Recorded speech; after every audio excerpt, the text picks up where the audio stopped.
My research looks at women's political engagement in conservative religious movements in the Middle East.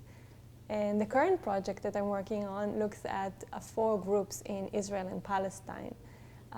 The groups are the Jewish settlers in the West Bank, the ultra-Orthodox Shas movement, the Islamic movement in Israel, and the Palestinian Hamas, or the Islamic resistance movement in Palestine. When you look at the scholarship that has been written about these movements, you often don't find anything that's written about women, as if women do not exist in the histories or the stories of these movements. But we do know that women have been supporting these movements in great numbers since the 70s and 80s and throughout the 90s and to the present day.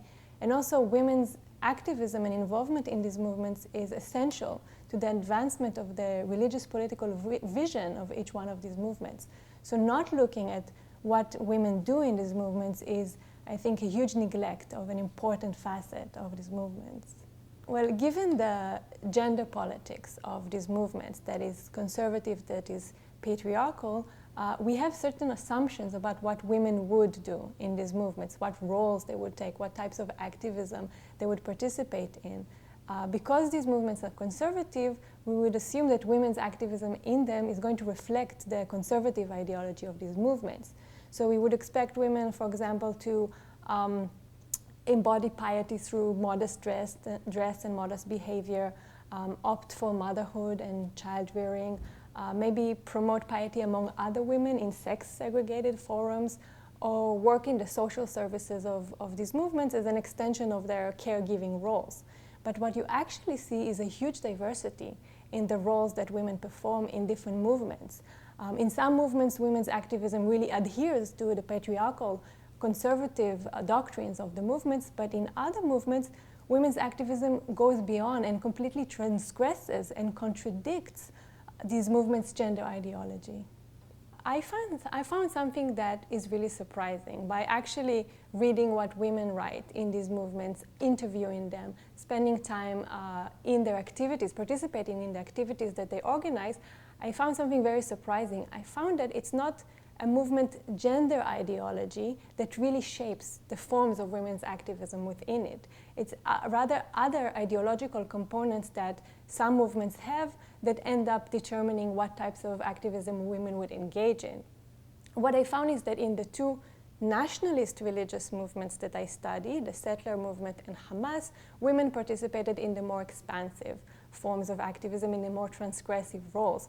And in the 2 proselytizing-focused movements, the ultra-Orthodox Shas and the Islamic movement in Israel, that focus on proselytizing among co-religionists, so making Jews more religious, making Muslims more religious, women's activism was more circumscribed. It was adhering better to the traditional ideology, the traditional gender ideology of their movements.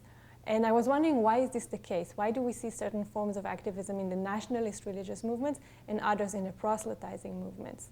And in my interviews and conversations with the women in the nationalist movements, I saw how they used the nationalist ideology of their movements to argue for a temporary suspension of some of the restrictions that are posed on women for the sake of the greater nationalist goal.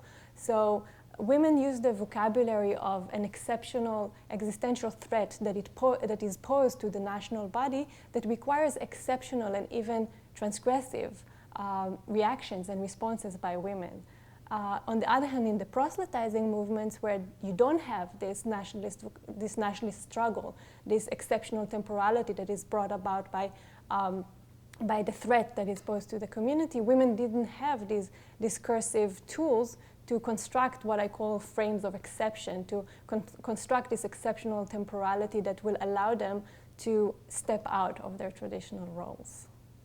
I think the important thing about this research is that it really uncovers women's stories in the larger stories and histories of these movements and sheds light on the extent to which women's contribution is essential and integral to the very advancement and sustenance and success of these movements. Also, this research is part of a growing literature on liberal democracy and its relationship with illiberal religious movements within it. And what I try to do in my research is find ways through which scholars and people who have normative commitments to feminism and to democratic pluralism could engage in conversation people on the religious right who reject or object to these frameworks.